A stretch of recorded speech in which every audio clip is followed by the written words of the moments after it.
Guerra justa es aquella que es necesaria. Así decía Nicolás Maquiavelo para justificar cualquier guerra. A lo largo de la historia, Cicerón, San Agustín de Hipona y, por ejemplo, nuestra escuela de Salamanca trató de hablar de lo que era una guerra justa. Pero claro, Maquiavelo lo tiene claro, no hay una causa sino la necesidad. Hoy, por desgracia, vamos a hablar de la guerra en Ucrania e intentar explicaros lo que está sucediendo. Para ello contamos con la ayuda de dos amigos, David Díaz y José María Rodríguez, que nos van a intentar mostrar lo que está sucediendo y también lo que puede ocurrir a corto plazo en esta guerra en Ucrania.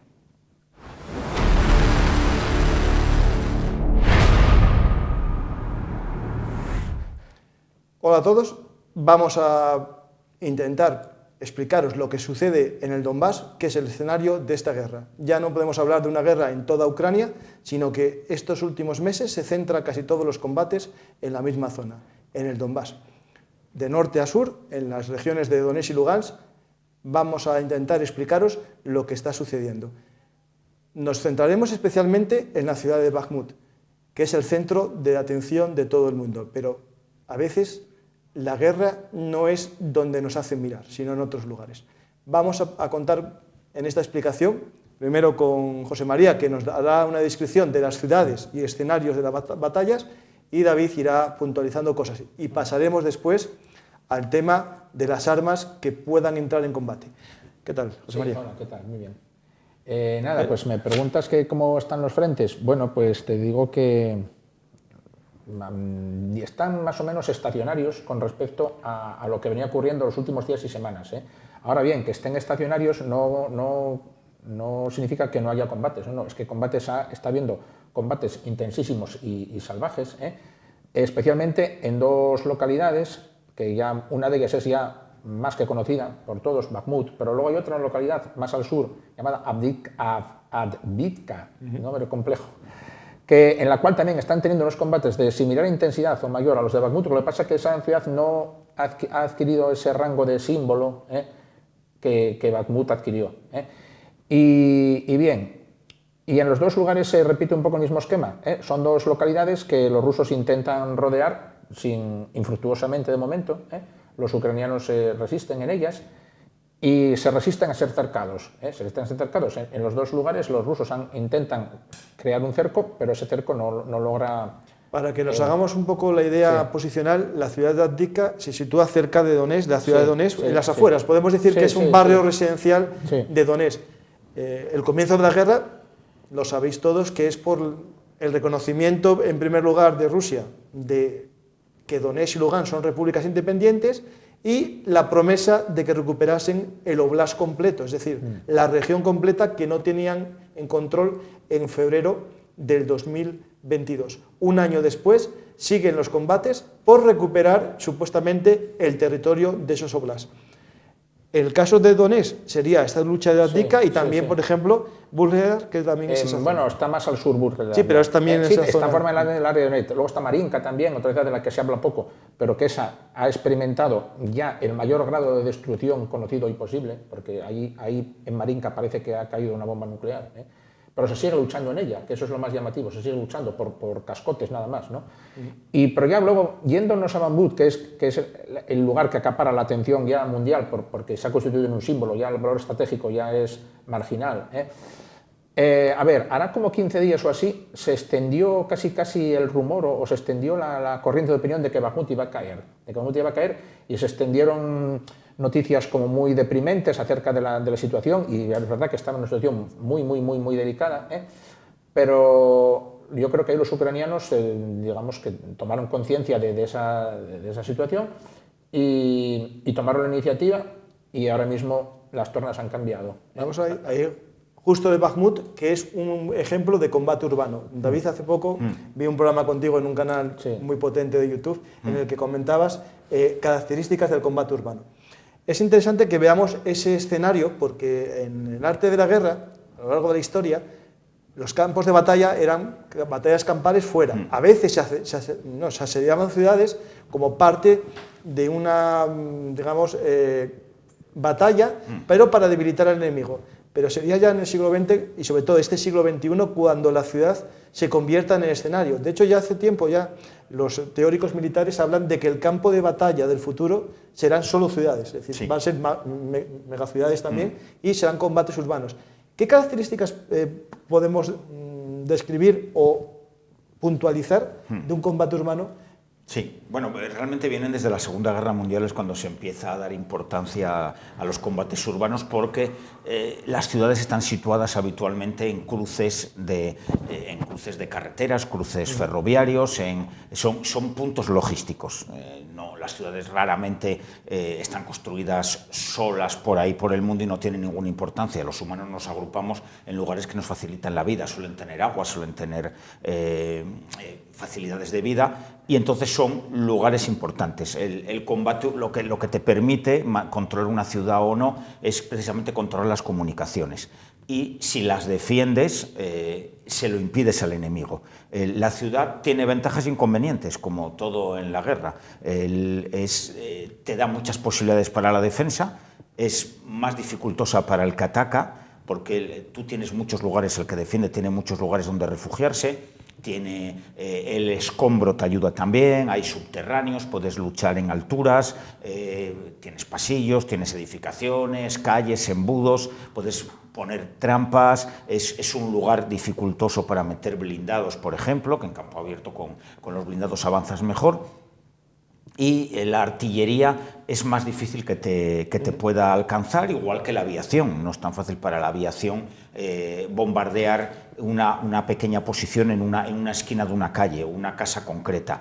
Hoy en día es cierto que a partir de los años 90, con las armas guiadas, todo se ha convertido más sencillo, y hoy en día puedes pedir artillería o aviación que van a bombardear ese punto. El problema es que esa artillería y esa aviación es muy cara y esos proyectiles son escasos, y entonces no tienes una gran cantidad de ellos. En esta guerra Rusia tiene muy escasos proyectiles guiados, es más, por GPS no tiene, solo tiene guiados por láser, y guiados por láser en una ciudad son de difícil utilización. Es que está casi a bocajarro o en una avenida muy ancha. Ahí está. Y Ucrania tiene los Excalibur, que son guiados por GPS, que son ideales para el combate urbano, pero tiene pocos. Si tuviera muchos, pues les iría mejor, pero tiene pocos. También son muy caros. Cada Excalibur son 160.000 euros. Entonces, claro, es un dinero. El combate urbano tiene una gran desventaja hombre, el que defiende siempre tiene ventaja, y eso significa que vas a tener menos bajas que el que ataca, y puedes defender con menos personal, puedes defender cosas que en campo abierto necesitarías 3 veces más de soldados. Pero la gran desventaja son las bajas, sobre todo para el que ataca. Los combates urbanos son más sangrientos que los combates en campo abierto. Y te permiten ciertas cosas que el campo abierto no te permite, y al revés. Lo que estamos viendo aquí en Bakhmut, por ejemplo, es un estancamiento en los flancos, son incapaces de cerrarlo los rusos. ¿Por qué? Por la artillería, seguramente la artillería ucraniana. Aviación no hay, pues es la artillería ucraniana, porque en campo abierto es fácilmente observable con satélites, con drones, con lo que quieras, pues ves por dónde vienen, y entonces con la artillería lo alcanzas fácilmente. En la ciudad es más difícil observar, a no ser que tengas tú algún dron que esté volando por encima, o gente colocada en edificios que lo va viendo. Por eso los avances son muy lentos en la ciudad, igual que avanzas puedes retroceder. En el elemento del combate urbano hay una lección que los rusos aprendieron en la guerra de Chechenia. En la primera guerra de Chechenia entraron, digamos, como un desfile militar por las calles, les dejaron entrar los chechenos, y cuando estaban dentro de las grandes avenidas les atacaron lateralmente. Aquí no lo han hecho, de momento. Al comienzo de la guerra, pero ellos no pensaban que se metían en combate urbano, simplemente iban a otro lugar. Después, en la segunda guerra de Chechenia, los rusos crearon el concepto de desurbanizar las ciudades. Es decir, artillería destroza las ciudades y entramos. Los israelíes, que son el ejército que mejor comprende el concepto de lucha urbana, porque casi toda su lucha contra los grupos palestinos es en escenario urbano, tienen el concepto basado en Grozny, que es el de desurbanizar. ¿Cómo se hace esto? Ellos tienen hasta Bulldog, unos Caterpillar blindados para tirar edificios, y también el concepto de romper las paredes de los edificios para ir haciendo el avance encubierto. Es decir, en vez de avanzar por las calles, avanzamos edificio a través, ¿no? En esta guerra no estamos viendo esos escenarios porque tampoco se ven los combates dentro de la ciudad. Entendemos que cuando Bakhmut tiene como un área industrial, que hablamos el otro día con José María, al norte, tiene un área de viviendas así unifamiliares por todo alrededor, y después los edificios de época stalinista y ya están tomados por los rusos hace tiempo. Esos están en el sector oriental de la ciudad, a la otra orilla del río. Y eso ya está tomado ya hace tiempo, y ahora se combate en el centro urbano, que digamos que son edificios de 3 plantas, 4, con red de alcantarillado y todos esos elementos que son importantes. Pero también es importante en esta guerra de ciudad, ¿no?, que les lleguen suministros. Claro. Y ahí hablamos ya el episodio pasado de las carreteras. Eso es, sí. A ver, hay 2 carreteras de la vida que los ucranianos luchan denodadamente por mantener abiertas. Una va por el norte y otra va por el sur de la bolsa. Y los rusos en algún momento llegaron a estar al borde de poder cortarlas físicamente. No lo han logrado porque los ucranianos lanzan contraataques periódicamente para alejar la línea de frente. Lo que no excluye que, claro, están a tiro de artillería. Hay unos vídeos que podemos ver ahora mientras hablamos. Están a tiro de toda clase de artillería, incluso de los morteros o las armas de menor alcance. Y hay, lo que tú dices, un vídeo que muestra cómo los ucranianos siguen circulando, pero toda la carretera está jalonada ¿de qué? De vehículos ucranianos destruidos, alcanzados por esa artillería, que muestra el precio que los ucranianos están pagando. Casi todo lo que estamos viendo son pick-up, porque este concepto del pick-up, que en septiembre se vio mucho en las ofensivas del verano, es lo que se llama en el lenguaje ucraniano. Hay un puente tijera para salvar ahí un pequeño curso. Un puente que fue volado seguro por fuego artillero. Mira, está un pequeño riachuelo ahí. Este concepto de los pick-up es la famosa tachanka ucraniana, un concepto de carro tirado por caballos con una ametralladora Maxim, que todavía se ve en esta ametralladora en esta guerra 100 años después. Esta tachanka que vemos aquí, claro, son vehículos ligeros, es decir, la idea es, ya que nos disparan, corremos mucho para que el fuego artillero no nos dé. Si quieres, todo esto viene porque están suministrando seguramente logísticamente por las noches, que es cuando los rusos tienen poca capacidad de visión nocturna y lo hacen con vehículos ligeros para ser más rápidos, entrar y salir rápidamente. Y las tropas que hay dentro parece ser que no es una gran cantidad de tropas. Se calcula que puede haber como mucho 2.000 ucranianos que son fácilmente suministrables con unos pequeños convoyes nocturnos y ya está. No solo son abastecibles, es que además también a través de las carreteras hacen la evacuación de bajas y la rotación de tropas. Porque lo están rotando así, yo no sé cuánto. Hombre, a ver, la forma es sencilla. Un pick-up te lleva gente y el pick-up regresa vacío. O sea, el conductor hace... Hay que hacerlo y estar allí, eso sí. Claro, hay que hacerlo estar allí. Y decíamos lo complejo y lo delicado que es rotar una unidad. Que supimos ya que tiempo atrás los rusos en ese momento a veces aprovecharon y podían hacer una pequeña ruptura en el frente. Cuando cambias, yo creo que lo que están haciendo en este caso es casi cambiar por pelotones, ¿no? Casi. O edificio a edificio. Es decir, este edificio que ser así, en el combate lo más urbano, normal que en este lugar lo que estén cambiando no directamente cambian el de la primera línea, sino el pelotón de primera línea lo retiras. Hace 3 días lo retiras atrás, lo sustituyes por uno que ya tienes allí y desde la retaguardia es donde haces el cambio con el que te llega la pick-up. Es una locura.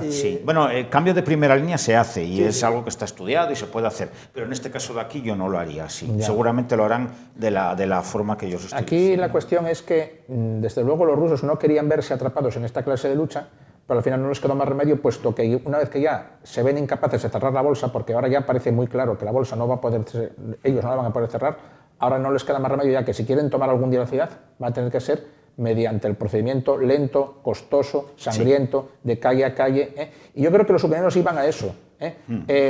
Hay una ciudad que poco conocida, que es Marinka, está en el sur, que llevan atrapados en esa clase de lucha 1 año, y Marinka la deben dominar los rusos al 70% o así, pero nada más. Y siguen, como decíamos antes, luchando entre los cascotes, ¿no? Y bueno, para terminar con Bakhmut, yo creo que el mejor signo o síntoma de que las tornas en Bakhmut han cambiado es la visita de Zelensky al frente. Justo. Entonces, yo creo que si él fue allí a primera línea, que yo no sé, hay gente que dicen que llegó hasta Chromove incluso, yo no estoy seguro, pero bueno, bien.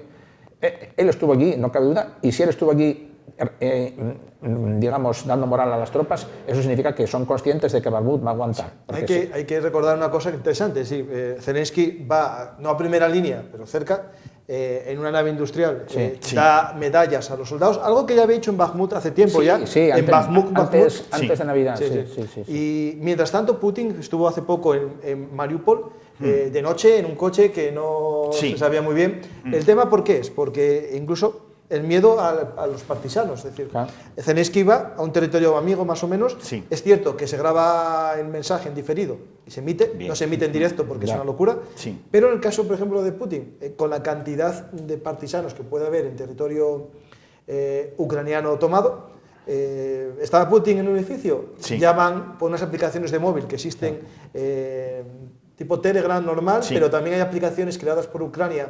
Creo que era un sistema que había inventado Ucrania para declaración de impuestos, una especie de portal administrativo. Eso sí, es un tema muy interesante. Sí, sí, es como una curioso. especie de portal del contribuyente o el portal del administrado y ahora funciona como un portal de comunicación secreta. Al final la Hacienda nos tiene controlados a todos. Entonces, digamos, la gente dice, pues mando que en tal ciudad Sí. hay tal gente, ¿no? Sí, sí. ¿Qué pasa? Con este mensaje, en menos de 2 minutos, te lanzan un email Y ya está. y estalla. Por tanto, Putin sabía esto y no se puede arriesgar.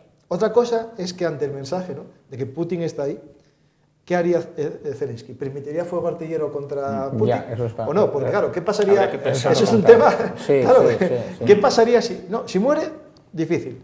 Ya. Si queda herido, la respuesta que pueda tener. Bueno. Y sería un tema muy interesante, digamos, desde el punto de vista Sí. de posibilidades de transcurso de la guerra, ¿no? Es decir, mucha gente dice que esta guerra es la guerra de Putin o el culpable es Putin. Habría que ver qué pasaría si estuviesen no está. otros en el gobierno. De hecho, tengo ganas de invitar dentro de poco a un amigo que venga a hablar sobre Putin y el nacionalismo ruso. Por lo tanto, veremos qué pasaría. Tenemos ya visto Bakhmut, visto el combate. ¿Hay más cosas sobre la guerra interesantes que podamos ir opinando? Esta semana dio muchas vueltas la noticia esa de que los rusos están desempolvando, nunca mejor dicho, sacando de sus, yo casi diría desguaces, viejos carros de combate de la década de 1950. ¿Vale? T-54 y T-55, que su nombre ya lo dice todo, ese es el año de su diseño. Sí, el tema, Bien. algunos son diseñados y fabricados. Fabricados, sí, sí. Entonces, eso es un síntoma claro de realmente cómo las necesidades de material que está experimentando Rusia ahora mismo, porque se dice, muchas fuentes, que está poniendo a punto, y incluso algunos hasta dicen que fabricando centenares de carros al mes, pues eso no se contradice bastante con la necesidad que tienen de desempolvar, como digo, estas viejas piezas de museo. Yo creo que cuando hablan de eso de construir, lo hablamos ya más Sí, veces, creo que en el anterior programa aquí lo hicimos, más es poner a punto. Sí. En el arsenal soviético hay teorías de 10.000 carros de combate. A ver, la mitad están en naves industriales con suerte, otras están con un toldo en mitad de Siberia y otras están en nada, tirados. Ahí, ¿qué puedes comentar? A ver, David, Sí. no lo dije, pero es autor de libros sobre artillería, libros sobre los blindados españoles, y es una persona, digamos, que en el mundo de la historia militar... Me defiendo. Te defiendes, es autor de varios libros muy buenos, y sobre el tema de poner a punto... Primero Sí. empezamos, lo de invernar un carro de combate. Sí. Eso es algo interesante. Sí, se puede hacer. Nosotros en España lo estábamos haciendo con los famosos Leopard 2, estaban invernados, y para invernarlos hay que tenerlos a techo, tienes que sacar líquido, rellenarlo con otros líquidos para que no se pudran todas las tuberías, mantener en condiciones de, como cuando el que tiene un coche, una moto y lo tiene parado un año, pues lo tiene enchufado a la electricidad para que la batería no pierda, arrancarlo de vez en cuando, pues todo eso hay que hacerlo.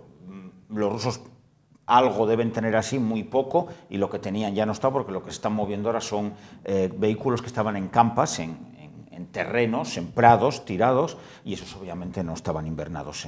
Además se les veía oxidados y los están poniendo a punto, que lo que hacen es pasarles una pulidora, los desmontas enteros, los vuelves a pintar, montas y desmontas todas las piezas, vuelves a ponerles tornillos nuevos si puedes, y si tienes capacidad de instalarle sistemas modernos, se los instalas, los que puedan llevar. El blindaje y todo eso, si le puedes añadir algún módulo te sirve, pero la base del blindaje, el metal obviamente con los años también pierde características, y no es lo mismo el blindaje de un carro, de un T-62, un T-55, que el blindaje de un M1 Abrams, no tiene nada que ver. Son carros que son para rellenar, pero es porque es lo que tienen. Hablábamos de las factorías, que lo hablábamos antes de entrar con José María aquí, antes de entrar al programa. Simplemente Rusia ahora solo tiene una factoría de carros de combate. Pues tiene 3, 4, 5 factorías que se dedicaban y se dedican a fabricar vehículos blindados más pequeños, pero las prensas, el material, los robots que tú tienes para fabricar un carro de combate no sirven los tienes para blindados ligeros, no sirven para hacer carros de combate. Tú solo tienes una factoría donde pueden hacer carros de combate, fundir carros de combate en condiciones, y no lo están haciendo. Lo están haciendo a un ritmo muy pequeño. ¿Por qué? Pues porque les faltan los componentes. Si la chapa la tienen, lo que no tienen es todo lo que tienes que rellenar el carro de combate. Y entonces se están dedicando a modernizar o poner a punto, porque los T-55 que hemos visto, no sé si lo están llevando a un sitio a modernizar o los van a entregar así. Esos no llevan nada, no llevan nada electrónico, ni ordenadores, ni nada. De todas formas, bueno, primero nos echamos muchas risas con los T-55, pero luego, ya parándonos a pensar luego más detenidamente, a ver, son números en el campo de batalla. Sí, eso sí. Y aportan fuego directo. Y diríamos que, dicho así vulgarmente, van a hacer bulto. Y los ucranianos se van a ver en la obligación de tener que destruirlos, evidentemente. Entonces ya les van a dar a los ucranianos un problema y les van a dar algo que hacer. Y pueden ser usados en tareas, vamos a decir así, como más sencillas o secundarias, como puede ser lo que decíamos antes, artillería móvil, o apoyo a la infantería y tal. Entonces, bueno, no es tanta broma ya, ya no es tanta broma, ya pueden relevar a los carros más modernos de esas tareas secundarias y constituir, digamos, ese fondo de armario que les da a ellos más posibilidades. Eso sí es verdad. El inconveniente que hay es que hoy en día no es el campo de batalla de la Segunda Guerra Mundial o de Afganistán, que hay solo un tío con un RPG o con un lanzagranadas anticarro. El campo de batalla donde está infestado de un pelotón de infantería ucraniano, te lleva hoy en día 4 o 5 lanzagranadas anticarro, que al T-55 se lo pulen. Obviamente, pero al T-80 también. Y al T-80 también. Obviamente no es plato de buen gusto que tú estés en una trincherita y venga un carro de combate, aunque sea antiguo. Lo puedes destruir y tal, pero a lo mejor él también lleva ametralladoras y también a ver cómo los manejas. Un carro de combate con esta antigüedad, su manejo es muy dificultoso. A ver, son sencillos, no tienen nada, pero igual que no tienen nada, tampoco tienen nada que facilite la vida al tripulante, ni tiene un visor ni nada que tú puedas ver con una cámara térmica si no se le instalan, y Rusia parece que ahora tiene pocas o no tiene ninguna y no de hecho está equipando las mismas ópticas, dicen, a los T-55 que a los T-80 que está fabricando nuevos. Por eso. Ahí, hablando con Guillermo Pulido, uno de los, digamos... Desde luego, tener un carro de combate siempre es bueno. Mejor que no tener nada es. Eso está claro. Eso está claro. Hablando con Pulido, que creo que lo conocéis todos, él hablaba de una reflexión que es interesante. En la Segunda Guerra Mundial había muchos tipos de tanque. Tanque de infantería, tanque de exploración, tanque... Y al acabar aparece el Main Battle Tank, que es un solo tipo de tanque que hace muchas tareas, ¿no?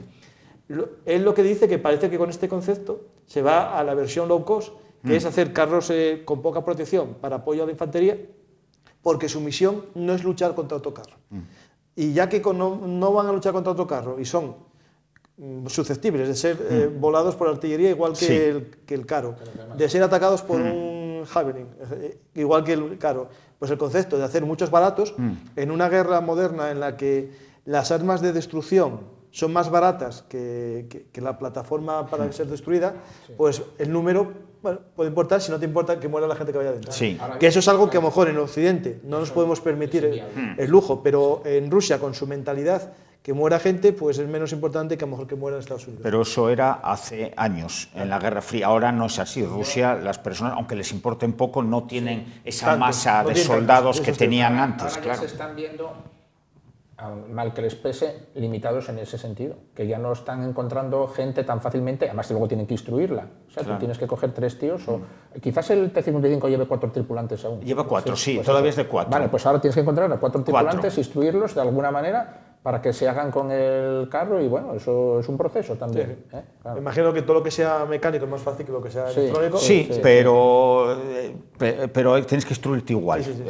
El problema, más que instruirte...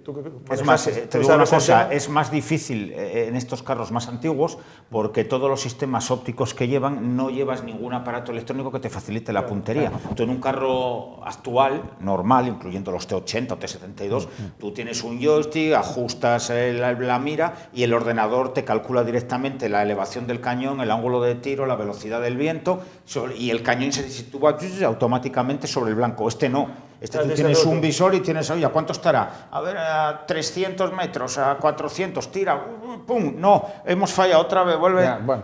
Claro, esto, No es cierto.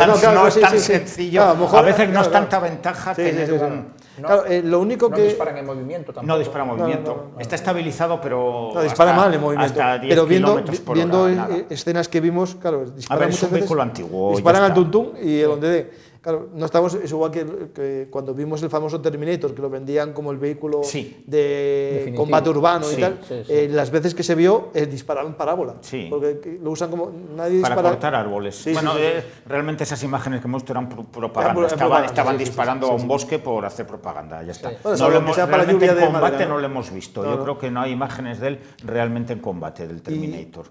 Siempre hablamos al final un poco de luchas de poder, ¿no? Hay por ahí, sigue los wagneritas, ¿no? Quejándose de que no hay munición. De hecho, hay vídeos de Sí. incluso de Prigozhin como manejando el Estado Mayor de la Wehrmacht. Sí, ahí, bueno, Cuando se ponen las gafas y tal. moviendo para- aquí los barcos. Y de hecho ya movía hasta barcos. Y hablaba de barcos. si me dejas, creo que el mapa de José María Michelin tiene más calidad que el mapa de Prigozhin que salía en la Tenía que traerlo, fotografía. el ¿eh? próximo día lo Sí, traigo. tienes que Lo traerlo enseñas a los porque- espectadores. Sí, sí, sí. Los que no conocen los programas que hacemos en Internet de más tiempo, pues En el YouTube mapa sí. es famoso. Es Es que famoso. cuando empezó todo esto adquirí un mapa de, claro, los que puede adquirir el público, un mapa de carreteras de Ucrania, pero bueno, que desplegado mide 2 metros, o sea, cuidado, es un mapa curioso. Antes de los GPS. Sí.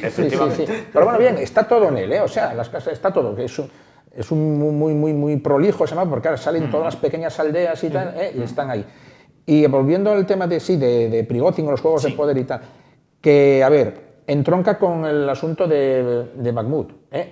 La batalla de Bakhmut parecía es casi una empresa en exclusiva de Wagner. ¿Y qué está ocurriendo? Que ahora se está viendo que cada día que pasa que Wagner va a ser incapaz de tomar Bakhmut. Y quién sabe si algún día lo podrá hacer. Y entonces ahora ya Prigozhin se queja amargamente de que el Estado ruso, el Ministerio de Defensa lo está abandonando, no le apoya, no lo respalda, no le envían munición, y puede tener razón, porque yo he llegado a pensar, y mucha gente pensamos, que el ejército ruso, el ejército regular, el Ministerio de Defensa, admite la idea de renunciar a tomar Bakhmut con tal de que Wagner y Prigozhin no se lleven los laureles. Prefieren eso. Prefieren eso. Y parece que cada día que pasa que está más claro.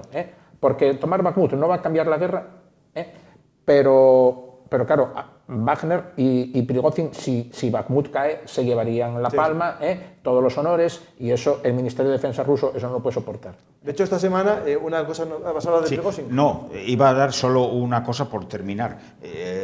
Me recuerda mucho lo de Wagner y Prigozhin, me recuerda, y el ejército soviético, me recuerda a la batalla famosa de Guadalajara de la Guerra Civil Española, donde la República le dio sopas con ondas a los italianos, y los propios del Ejército Nacional franquista celebraban que habían perdido los italianos porque se habían enfrentado a españoles y lo habían perdido. Pues esto es lo mismo. Yo creo que los rusos se alegran de que Wagner esté fracasando. El pueblo ruso no, porque no el pueblo,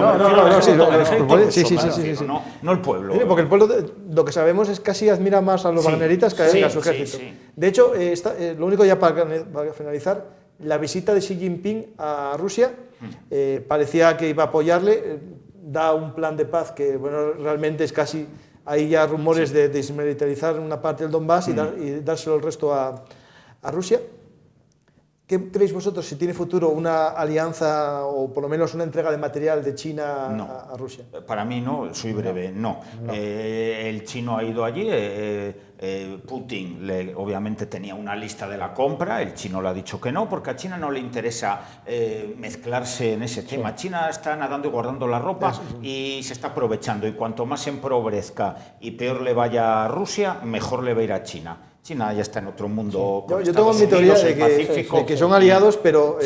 aliados son. China es aliado de todo el mundo. Si Rusia le va mal, le va a vender a él solo. Es decir, si solo le vende ahora a China todos sus productos que vendía en Europa, China lo va a comprar más barato, al precio que él determine, y Rusia no va a tener otra opción, ¿no? La cuestión para China es que China siempre ha sido vista como un país de segunda categoría por los rusos. Y China lo que está aprovechando ahora es que ahora el que va a ser de tercera división es Rusia, y yo estoy en primera. Eso es lo que está buscando China, ya está, nada más. Y lenguaje gestual y visual de los dos líderes y tal, y Putin parecía un poco disminuido al lado de un poco disminuido físicamente y... No, es que, a ver, el de salud no debe estar bien, ¿eh? No, pero también no de salud, sino lo que se refiere José María es políticamente. Políticamente, eso. Un pasito para atrás. Sí.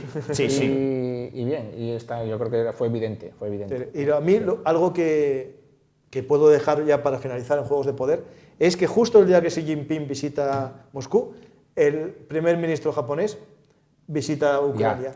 Eso, alguien dirá, azar, no, eso es un juego de poder en el Pacífico. De hecho, en el Pacífico se juega una alianza en la que la India hace poco hizo maniobras conjuntas en Japón con una defensa de un ataque de un enemigo, ¿no? De China. Estados Unidos tiene su pacto con Australia, con Nueva Zelanda, con Japón de defensa, también Taiwán. Es decir, al final... Es el nuevo tablero mundial allí.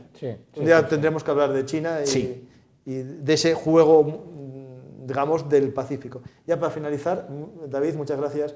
Recomiendo que busquéis los libros de David Díaz Cabo en internet, son libros... Y en librerías también. Librerías también, sí, los de las Malvinas son muy buenos, pero los que tienes de artillería y blindados españoles, y también de artillería costera, ¿tienes uno? Sí, también tengo uno, una guía, y el desembarco en Normandía. No, en junio. También. En junio tenemos que hablar de Normandía. En junio hacemos un programa sobre Normandía.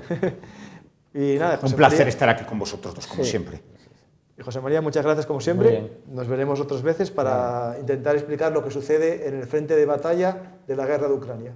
Muchas gracias a todos, espero que hayáis aprendido y nada más, soy Francisco García Campa y gracias por haber visto nuestro programa de Juegos de Poder. Recordad, la partida está en juego, mirad en qué casilla estáis.